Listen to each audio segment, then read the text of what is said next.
Santos Americanos. Seja bem-vindo aos Santos Americanos, eu sou César do perfil Decas Web e hoje eu vou comentar a terceira vitória do América pelo Campeonato Mineiro, dessa vez contra a URT, jogo válido pela sexta rodada. O programa de hoje é gravado, mas se você quiser deixar o seu comentário, basta se inscrever no canal e ao comentar, aproveite para deixar o seu like. Antes de falar do jogo, vamos mostrar o resultado da enquete desta semana, enquete que vai ao ar todas as quintas-feiras no nosso canal do YouTube. E a enquete era: após 3 empates seguidos no Campeonato Mineiro, como está o seu otimismo com relação ao time para este ano? Com 27%, continuo acreditando que estamos no caminho certo, 17%. Desde o início achei que o ano seria difícil, 7%. Ainda é muito cedo para avaliar o time e venceu com 49%. Com certeza serão necessárias mais contratações. E a gente fez essa enquete porque a gente sentiu um certo desânimo da torcida do América aí, principalmente depois do jogo contra o Uberlândia, na semana passada. Um time que errou muito, jogou muito mal, e a gente sentiu aí já uma série de críticas ao elenco, ao Valentim, né? E a gente queria testar, né, qual que é o sentimento da torcida do América, né? Com certeza, né, que foi a opção que venceu, com certeza serão necessárias mais contratações, porque a gente está vendo que o elenco está meio curto, né? Às vezes a gente não tem substituições, não tem jogadores no banco que conseguem mudar a cara do jogo, né? E a Série B realmente é um campeonato muito mais longo, muito mais competitivo, temos equipes muito mais fortes, algumas com investimento maior do que o América, então vai ser uma competição muito difícil. Mas eu acho que, no geral, o time está indo bem, e a gente vai comentar justamente isso, né? Que é o resultado aí da partida de América 1, o RT 0, jogo que aconteceu nesse sábado à noite. Gol do Paulo Vitor, desencantou, né? Mais um jogador que o América trouxe que há muito tempo não fazia gols e fez, né? Já tivemos o Gabriel Barros, tinha quase 2 anos não fazia gol, o Perso mais de um ano sem fazer gol, o Paulo Vitor agora. Então o América vai recuperando aos poucos alguns jogadores aí que estavam na seca, né? E vão fazendo os seus gols. Um gol muito fácil do Paulo Vitor, mas um gol de oportunismo, de boa colocação. Mas a gente vai falar daqui a pouquinho mais sobre os detalhes do jogo. Nós vamos começar aqui com a estatística, né? A gente gosta sempre de mostrar a estatística da partida, porque dá uma ideia melhor do que foi o jogo. Nós tivemos aí uma posse de bola do América de 60% contra 40% da URT. O América deu 12 chutes a gol, o URT deu 7. Chutes no gol, o América deu 3, o URT deu 1. Escanteios, 9 a favor da América, 2 a favor da URT. Tivemos uma defesa do goleiro do América, Gustavo, 2 defesas do goleiro da URT. Tivemos 3 cartões amarelos para o time americano, 2 cartões amarelos para o time da URT. E tivemos aí 101 ataques do América contra 68 da equipe da URT. A gente percebe aí por esses números aí um domínio total da América, foi um jogo muito bem controlado pelo América, né? Diferentemente da partida contra o Uberlândia, que o América em determinados momentos foi dominado pelo Uberlândia, né? O América até se perdeu durante o jogo, teve um jogador expulso, né? O Emerson, um zagueiro expulso, para tentar parar uma jogada de ataque, porque a defesa e o meio de campo da América estavam sendo totalmente envolvidos pelo time do Triângulo.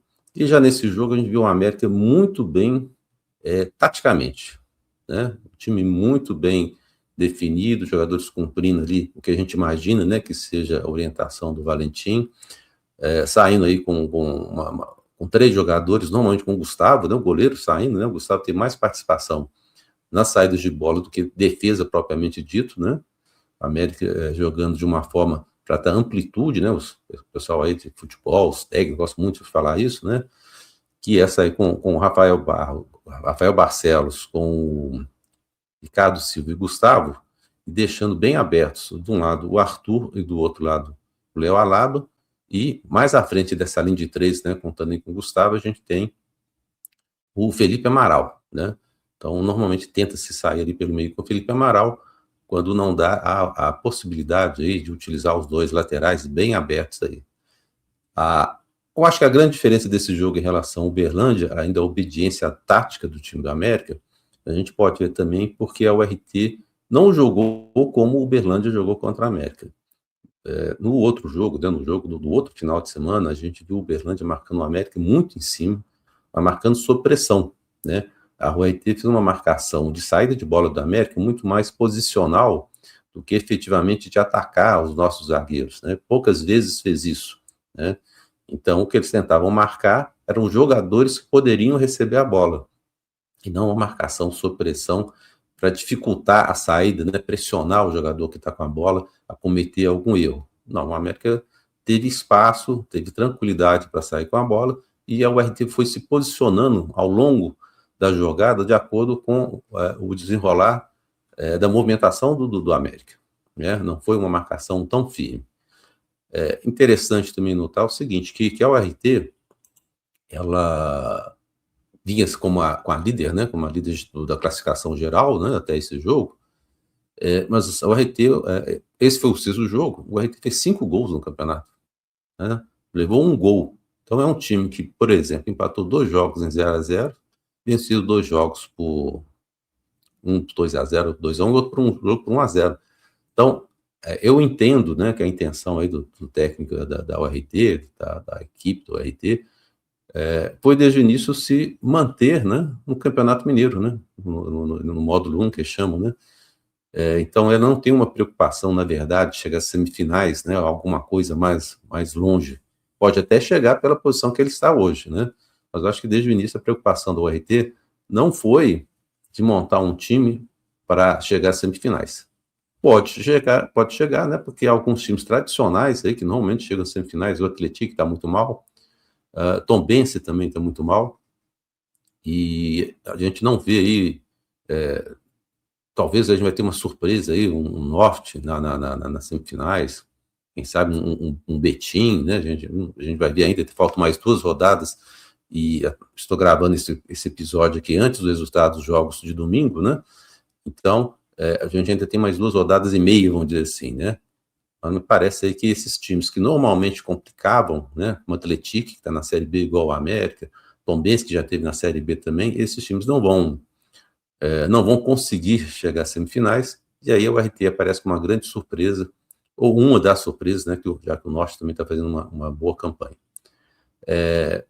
Então, com o América saindo com essa facilidade, né, a gente viu alguns jogadores se destacando, e nós vamos mostrar, então, qual foi a escalação, né, que o Valentim colocou em campo para início do jogo, que é uma escalação que a gente tem visto já algumas partidas aí, o Valentim tem mantido esse time, né, com Gustavo, Léo Alaba, Rafael Barcelos, ou Rafa Barcelos, Ricardo Silva e Arthur, Felipe Amaral, Eduardo Persson, Iago Souza, Zé Govinha, Paulo Vitor e Tauan Williams, né? A gente tem algumas novidades nessa escalação, e foi primeiro o Rafa Barcelos no lugar do Emerson, né? O Emerson tinha sido expulso contra o Uberlândia, e até foi questionado, ele não foi questionado diretamente, mas indiretamente, né? Perguntaram na entrevista coletiva após o jogo contra o RT, sobre condição física do Natan, né? O Natan entrou naquele jogo contra o Democrata, fez o gol de cabeça, um jogador que deixou uma boa impressão, né?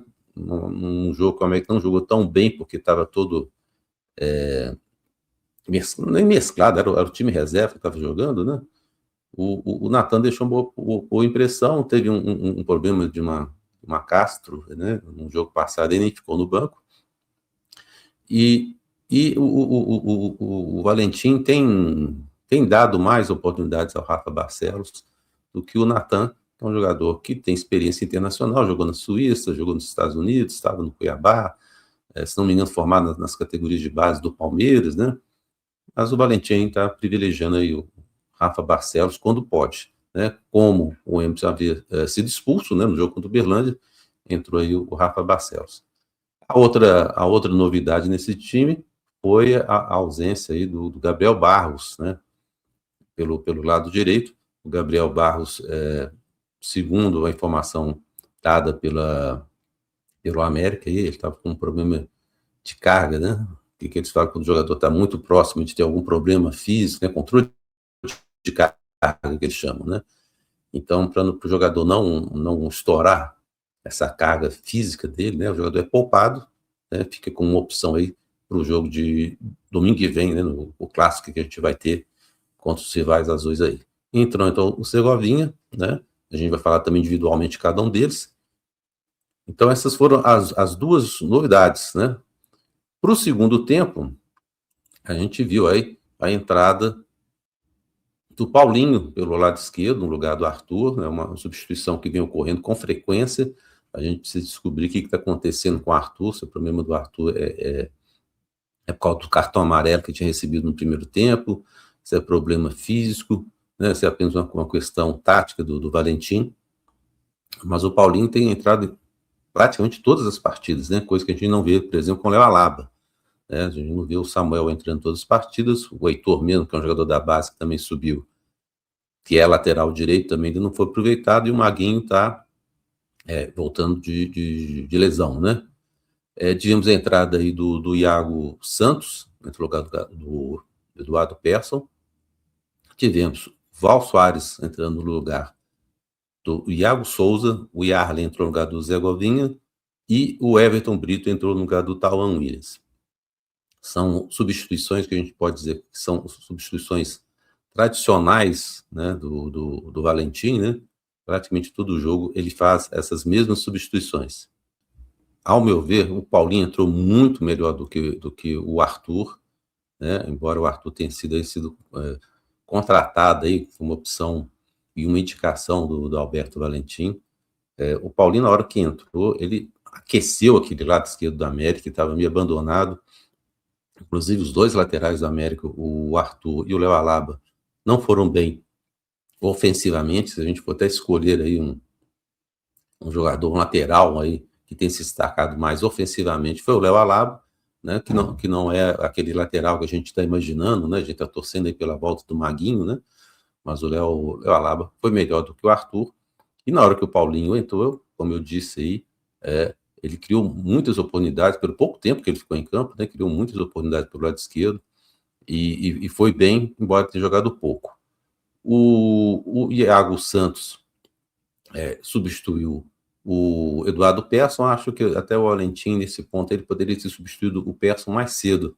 Sentiu o Persson cansado, já por volta dos 25 do segundo tempo, ele começou a errar algumas bolas, começou a escorregar, começou a perder tempo de bola. Não sei se o gramado estava muito molhado, problema de chuteira, alguma coisa assim. Mas, seguidamente, né, as bolas começaram a passar por trás dele, um pouquinho antes, né? Lógico que tem um problema de passe também, quem passou a bola para ele, mas era uma questão, me parece, um problema físico, né? E o Eduardo Persson poderia ter sido substituído um pouquinho mais cedo para entrar, ou o Iago Santos, ou poderia ter entrado com o Elisade também, né? Que tem até uma função mais parecida, né? Que o Persson ele é um segundo volante, mas um segundo volante quase um 10, né? Porque ele vira e mexe, ele está ali na área, ele está tentando o arremate, ele que faz cruzamento e tudo mais. Então, muitas vezes, o Persson faz uma função de 10, é um 10 pelo lado direito, né? Se a gente for pegar aqui a escalação da América, o Valentim montou um esquema bem interessante, né? Que a gente vê pelo lado esquerdo o Iago Souza e o Tauan Williams fazendo uma dobradinha ali, se revezando, né? O Iago Souza caindo mais pelo lado esquerdo, e pelo lado direito ficou o Persson e o Zé Govinha, né? Que, por sinal, fizeram uma bela dupla, né? Se entenderam bem. Até os 15 minutos do primeiro tempo, a gente percebeu que o Zé Govinha estava um pouco perdido no jogo ali, de posição, mas depois ele e o Persson começaram a se entender muito bem. As melhores jogadas do América foram justamente pelo lado direito. O gol do América saiu pelo lado direito, inclusive, né? O Zé Govinha para o Persson cruzou o meio da área, estava lá o Paulo Vitor só para cutucar para dentro, que é um gol que ele já podia ter feito até em outros jogos, né? Não com tanta facilidade, mas o Paulo Vitor já teve alguns lances relativamente fáceis para ele converter, né? E ele está tendo uma sequência de jogos aí importante para ele, né? Enquanto o William do Bigode aí não se recupera. Mas, como eu ia dizendo, né? Então, o lado direito aí com o Persson indo muito bem, né? O paraguaio, ele é canhoto, mas joga pelo lado direito, né? Então, ele tem uma tendência a entrar para o meio. E pelo lado esquerdo, a gente tem, então, como eu disse já, né? O Iago Souza e o Tauan Williams, Tavan Williams é o cara de velocidade, e o Iago Souza já também tem uma tendência a cortar para o meio, né? O perigo só é esse, né? Essa infiltração excessiva pelo meio e congestionar. Mas por enquanto ainda está funcionando. Estava muito bem, muito confiante, né? Impressionante como o Tavan tem confiança nele. Nas entrevistas a gente percebe isso também, né? E nessa trinca de meio de campo aqui, a gente viu o Felipe Amaral fazendo uma ótima partida mais uma vez. O segundo tempo do América, já com essa formação aí, com essas alterações, né? Com o Iago Santos, com o Val Soares, o Everton Brito, né? Yarley, né?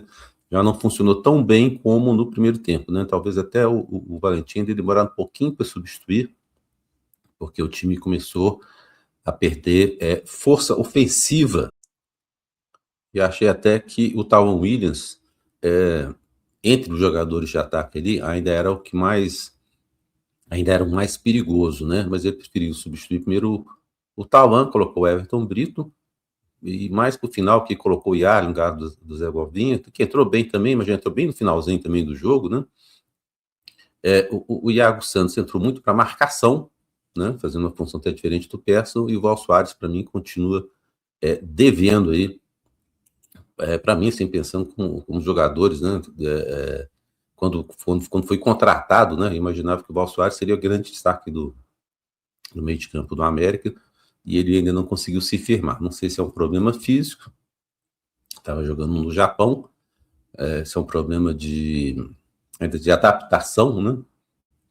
Mas eu esperava mais do Val Soares. Nós vamos fazer aqui uma avaliação individual dos jogadores e vamos ver alguns resultados que foram dados pelo 365 Scores, né, que apresenta alguns números. Inclusive, vou passar a nota, né, que cada jogador recebeu, e vamos começar pelo Gustavo. O interessante do Gustavo, né, porque ele é goleiro, né, mas como a gente mostrou na estatística, ele só fez uma defesa no jogo todo, né, o RT ofensivamente só veio criar algum perigo para a América depois dos 40, 43 minutos do segundo tempo, né, o juiz deu inexplicáveis 7 minutos de acréscimo, mas o Gustavo teve um jogo muito tranquilo, né, e ele teve, por exemplo, ações com a bola, teve 40 ações com a bola, deu 2 passes no último terço, tentou 11 passes longos completos, acertou 5, e de 35 passes que ele deu, ele acertou 83%, um total de 29. Pelo 365 Scores, ele recebeu a nota 7.1. Vamos ver agora os números do Léo Alaba. O Léo Alaba jogou os 90 minutos, deu um passe decisivo, 3 passes no último terço, 9 passes para trás, teve 67 ações com a bola, e vamos ver o que mais, fez recuperação de 2 bolas, fez uma falta, e a nota dele foi 7.2, melhor do que a nota aí do Gustavo, né? Eu pessoalmente achei, no caso do Léo Alaba, que ele teve melhor do que o Arthur, como eu já comentei. Não foi uma partida que se comprometeu, né? Não foi tão exigida ali, o RT jogou pouco pelo lado, tentou mais pelo meio, né, com o centroavante deles lá, e achei que o Léo Alaba fez uma partida ok, né? Uma nota 7 aí, tá boa para ele, assim, né? O Rafa Barcelos, né, entrou no lugar do Emerson, né? Ele recebeu pelo 365 Score a nota 6.9. Ele jogou os 90 minutos, deu 2 passes no último terço, 4 passes para trás, acertou 99% dos passes, sendo que a gente tem que entender também que Rafa Barcelos não é aquele zagueiro que tenta muito ir à frente, ele troca muita bola ali com o Ricardo Silva ali na defesa, então é o cara que joga com a bola segura, se tiver algum contra-ataque, ele manda a bola para a lateral, ele não tenta inventar, então ele passa uma segurança nesse sentido. Pelos apontamentos, pela estatística, ele afastou 5 bolas de perigo. Do lado dele, a gente teve o Ricardo Silva, né, que fez uma partida muito ruim contra o Uberlândia, né, uma partida lá, Ricardo Silva lá em Uberlândia, e contra o RT, acabou levando um cartão amarelo já no finalzinho do jogo, né, no contra-ataque, dos poucos contra-ataques que a Rui fez, levou o terceiro cartão amarelo e não joga o clássico no próximo domingo. Fica aquela dúvida, será que isso é um reforço ou se isso é um desfalque, né? O Ricardo Silva teve 53 de 57 passes completos, um total de 93%, teve 64 ações com a bola, foi driblado uma vez, afastou 2 vezes perigo de gol, né? E acertou um desarme, ficou com a nota 6,7, segundo esses números que nós estamos apresentando. O lateral esquerdo, né? A gente está indo pela sequência do primeiro tempo, foi o Arthur, que levou mais um cartão amarelo. Um cartão amarelo muito estranho, né? Muito estranho, porque numa das poucas jogadas que ele foi ao ataque, ele supostamente teria recebido uma falta, e o defensor da URT que recebeu o cartão amarelo. Mas, por alguma coisa que aconteceu, que não ficou muito bem explicado, o juiz inverteu a falta, né? E deu o cartão amarelo para ele. Possivelmente, pelo que a gente deu para ver pela televisão, né? Era uma leitura labial, assim, não 100% segura, é que ele teria simulado a falta. Só que eu nunca vi jogador receber cartão amarelo por simular falta no ataque. Ele nem dava dentro da grande área alguma coisa para simular um pênalti. E aí ele recebeu um cartão amarelo por simulação. Agora, não sei como é que o juiz viu isso, né, já que ele estava distante do lance, o bandeirinha estava do outro lado, e o Arthur completa aí seu 4º cartão amarelo em 4 jogos que disputou, né? O América fez 6 jogos, ele não entrou, porque o América entrou com o time reserva, um jogo ele cumpriu suspensão, e nos outros 4 jogos ele recebeu cartão amarelo, né? Talvez aí seja a razão do Paulinho estar entrando em todos os jogos. Para mim, ofensivamente, ele teve pior do que o Léo Alaba, já disse isso algumas vezes, ele acertou 88% dos passes, dos passes longos ele acertou 78%, teve 74 ações com a bola, afastou 2 vezes o perigo, e inclusive ele tentou dar uma cabeceada aí numa jogada de ataque, aí, umas poucas jogadas ofensivas dele, uma foi do cartão amarelo, isso foi o cabeceio, numa cobrança de escanteio, e não à toa, né, ele ficou com uma nota de 6,6, realmente é uma nota baixa. No lugar dele, aí entra o Paulinho, né? O Paulinho já entrou já com 83 minutos de jogo, né? E teve um passe para trás, 9 ações com a bola, vocês vejam que é um número bem baixo, né? Bem pequeno, né? Porque ficou pouco tempo no campo, 3 posses de bola perdida, e ele ficou com a nota 6,9, né? Muito em virtude aí do fato de ter jogado muito pouco.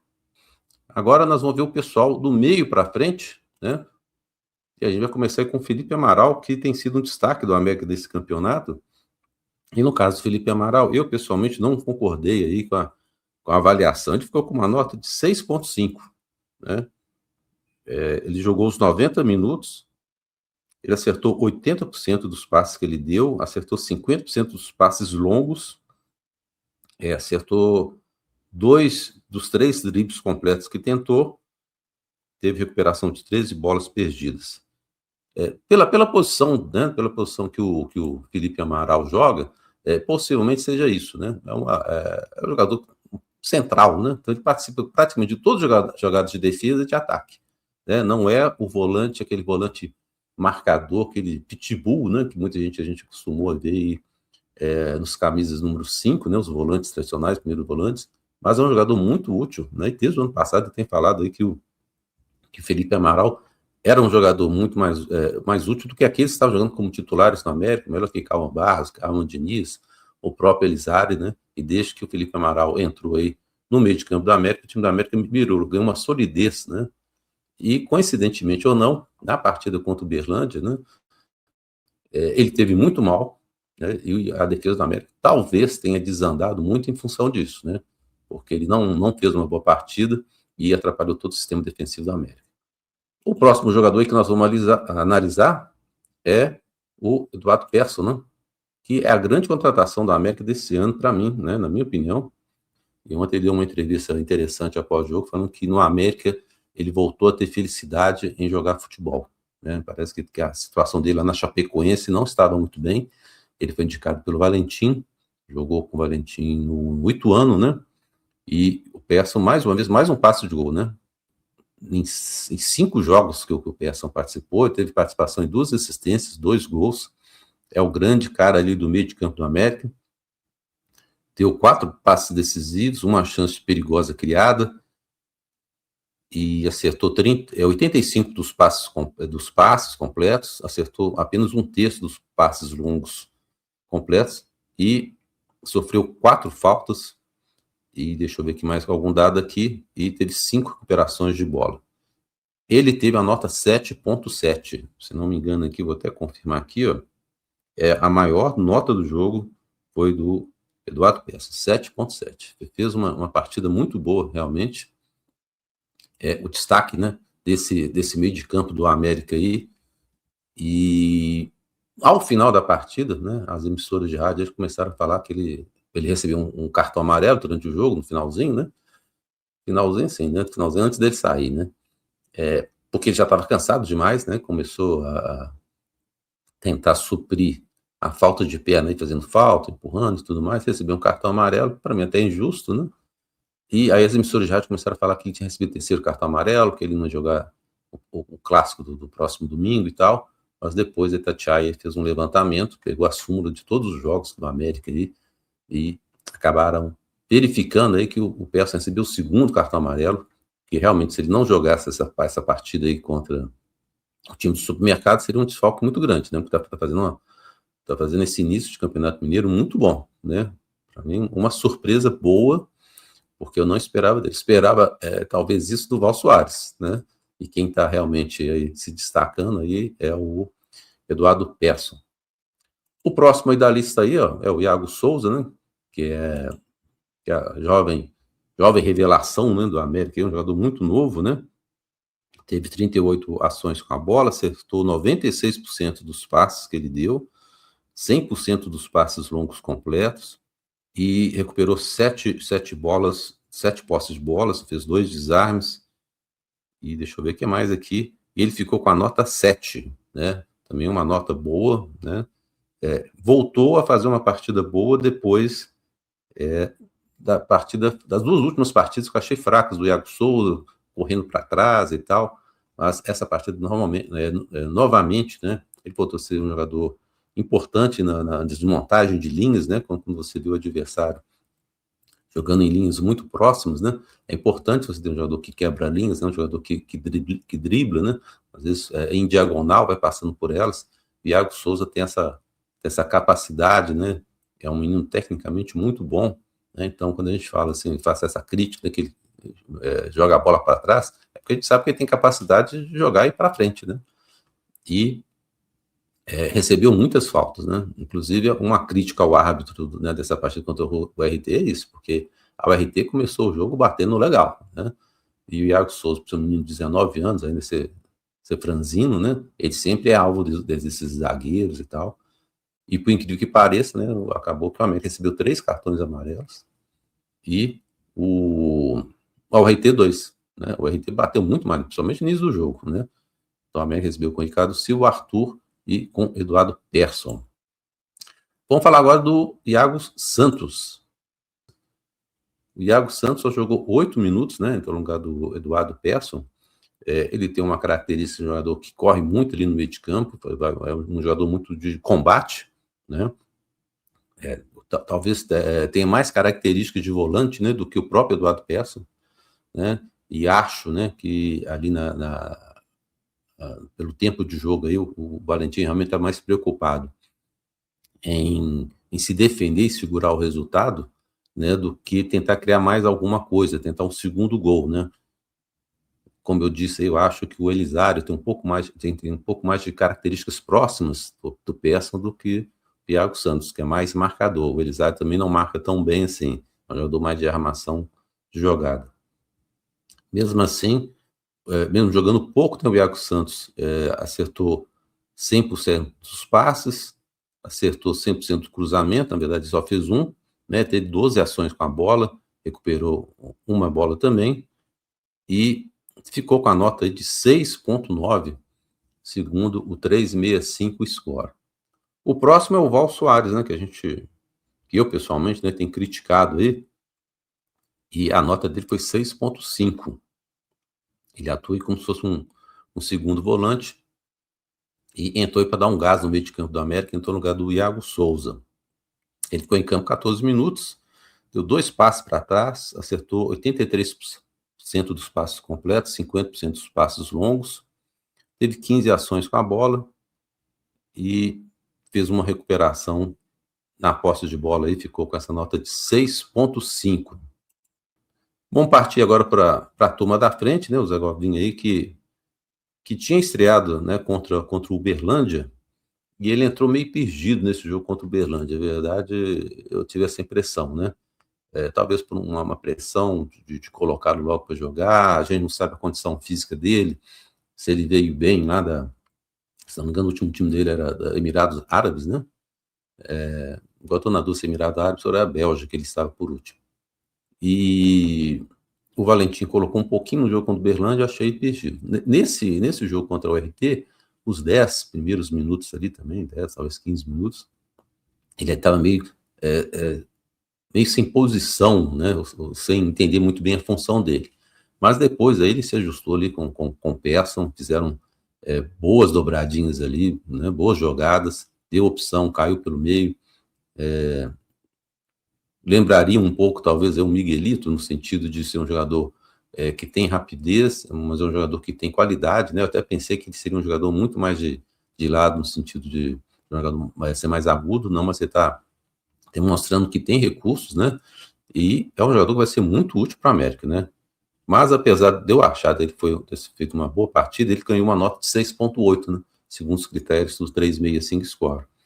Acertou 25% dos dribles, ele deu, na verdade, em 4 que ele tentou, ele acertou 1, acertou 86% dos passes longos completos e acertou 84% dos passes completos. Ações no último terço, 2, passes decisivos, 1, que foi justamente aí o lance do gol, né?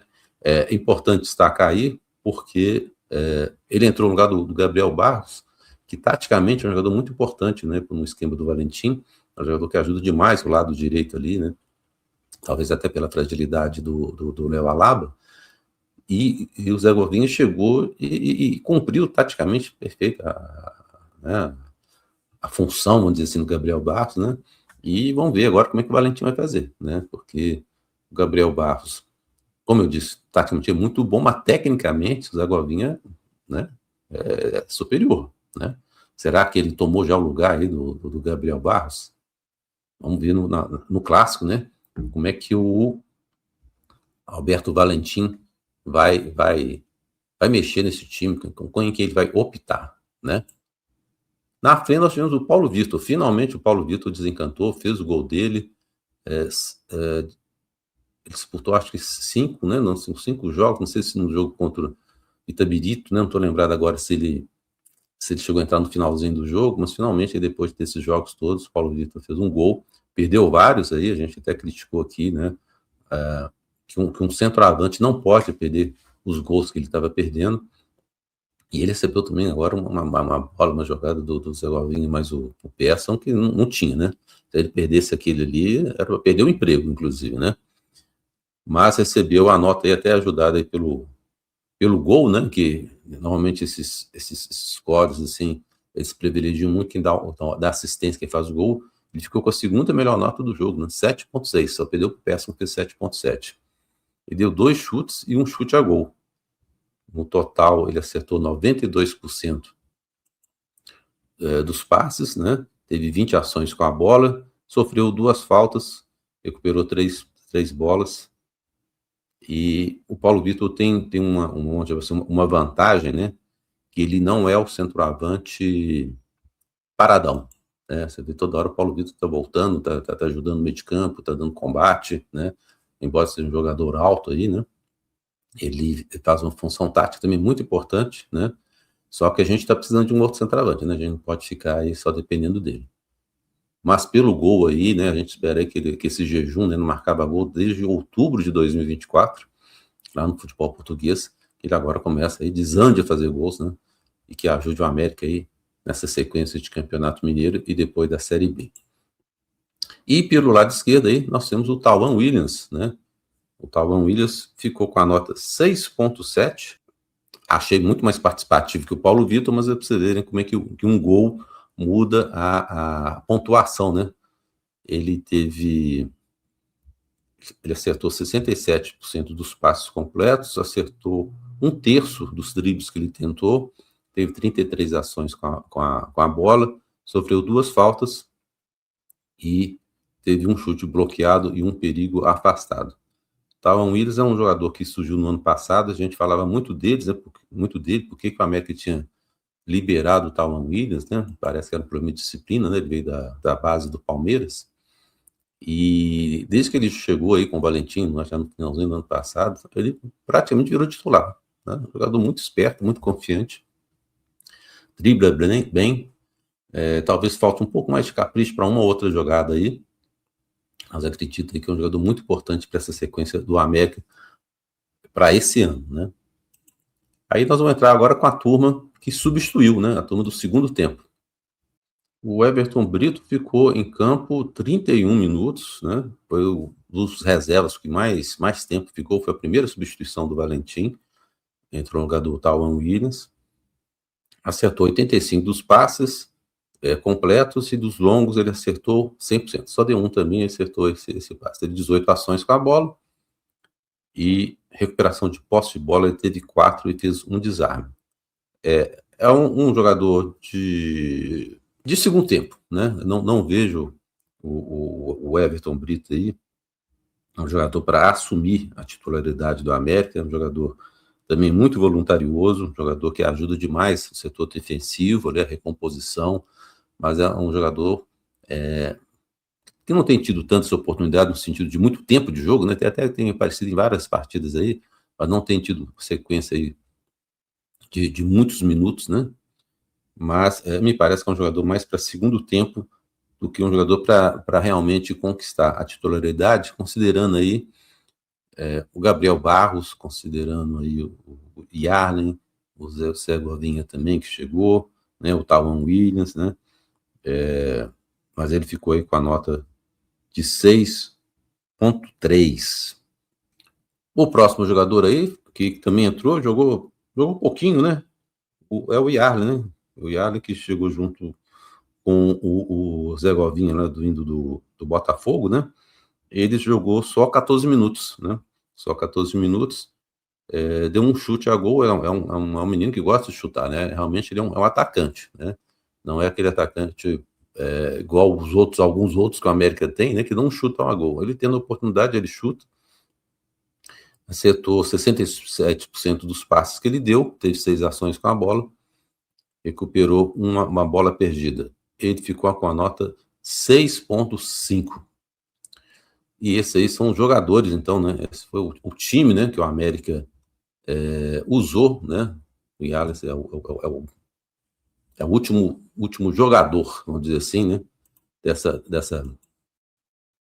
Desses jogadores utilizados aí pelo Alberto Valentim.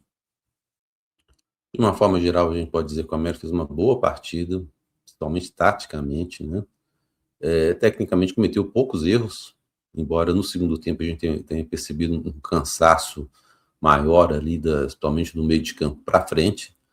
Nos minutos finais do jogo, sofreu uma pressão da URT, que tentou ir, faltando aí 10 minutos, né, contando com 7 minutos de acréscimo, né? Tentou montar uma pressãozinha ali na América, nós vimos alguns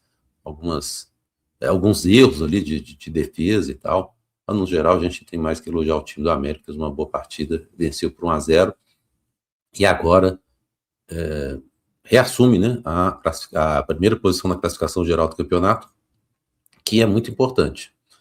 Esse ano, o Campeonato Mineiro vai ser uma final única, né, o jogo vai ser no Mineirão, não existe definição, né, uma prioridade, né, de escolha de campo ou alguma coisa assim, favorecimento por ter tido a melhor campanha, jogar por empate ou tal, mas na semifinal isso é importante, né? Na semifinal são 2 jogos. Então a América, mantendo essa classificação, essa liderança da classificação geral, pode escolher quando jogar, né, fazer o segundo jogo em casa, tem vantagem e tudo mais. Os próximos jogos do América, A gente tem aí contra o time do Supermercado no próximo domingo. É um jogo considerado fora, porque vai ser no Mineirão. E a última partida no sábado de Carnaval, contra o Norte, jogando no Independência. São os 2 jogos que faltam para a América completar a sua participação nessa primeira fase do Campeonato Mineiro. A América é muito próximo de se garantir matematicamente aí nas semifinais do Mineiro, porque tem 12 pontos, né? Nesse momento, a Pouso Alegre tem 7 pontos, os outros adversários têm 6 e 5 pontos, mas depende muito dos jogos no complemento da rodada deste domingo. Então, a América hoje tem uma vantagem de 5 pontos, essa vantagem pode cair a 3 pontos, mas faltando 2 rodadas, bastaria possivelmente aí uma vitória em um dos 2 jogos para a América garantir a classificação do grupo. Fora isso, tem a possibilidade também da classificação como segundo lugar, mas eu acredito que isso não vai precisar, né? O América está com um time muito certinho, né? Se não cometer aqueles erros que cometeu contra o Uberlândia, que deu uma assustada na torcida aí, o América está um time bem equilibrado, está com boas opções, não é o suficiente para uma Série B, mas para o Campeonato Mineiro aí, né? A gente espera aí a volta aí do William do Bigode, a gente tem a volta do Maguinho, querendo ou não, vai ter a opção daqui a um momento do Alê, né? Então, o América vai se encorpar um pouco mais, vai ter mais opções, né? Moderação de campo, dentro de campo, talvez o Alê uma opção para prender mais a bola, dependendo do jogo. Não gosto do Alê, mas é uma opção, né? Num jogo infeliz aí do Paulo Vitor, talvez o William do Bigode seja um jogador mais interessante. O próprio Maguinho vai dar uma opção legal ali na lateral direita, um jogador mais ofensivo, né? A gente espera a definição do Dalbert, né? Que estava treinando com o grupo, de repente parece que não está treinando mais, estava resolvendo problema de contrato, não sei o que aconteceu, não se comenta a situação dele, mas a gente está aí com esperança aí. Inclusive, ontem eu vi na Rádio Tempo, no Retempo Esportes, né? Eles comentando que o América realmente é um candidato sério ao título, né? Então a gente imaginar, pelo tanto que o time está certinho, né? E pelas campanhas tão ruins dos nossos principais adversários aí, que seriam concorrentes ao título, o América realmente tem uma chance grande aí de conquistar o título do Mineiro, né? Jogando sério, né? Jogando sem inventar e mantendo aí essas boas atuações dos últimos jogos. Se você gosta de nos assistir, não deixe de dar um like, se inscrever no nosso canal no YouTube, mesmo que esteja nos ouvindo por uns aplicativos de áudio em que o podcast está disponível. Isso vai ajudar que o programa alcance um número ainda maior de torcedores americanos e, se estiver disposto a colaborar com o canal, o nosso Pix é podcastsantosamericanos@gmail.com. Bom, por hoje é só. Muito obrigado a todos que nos enviaram comentários, deram um like, se inscreveram no canal e nos acompanharam até aqui. Na semana que vem estamos de volta com Santos Americanos, com pré-jogo do Clássico de domingo. Abraços a todos e até sábado.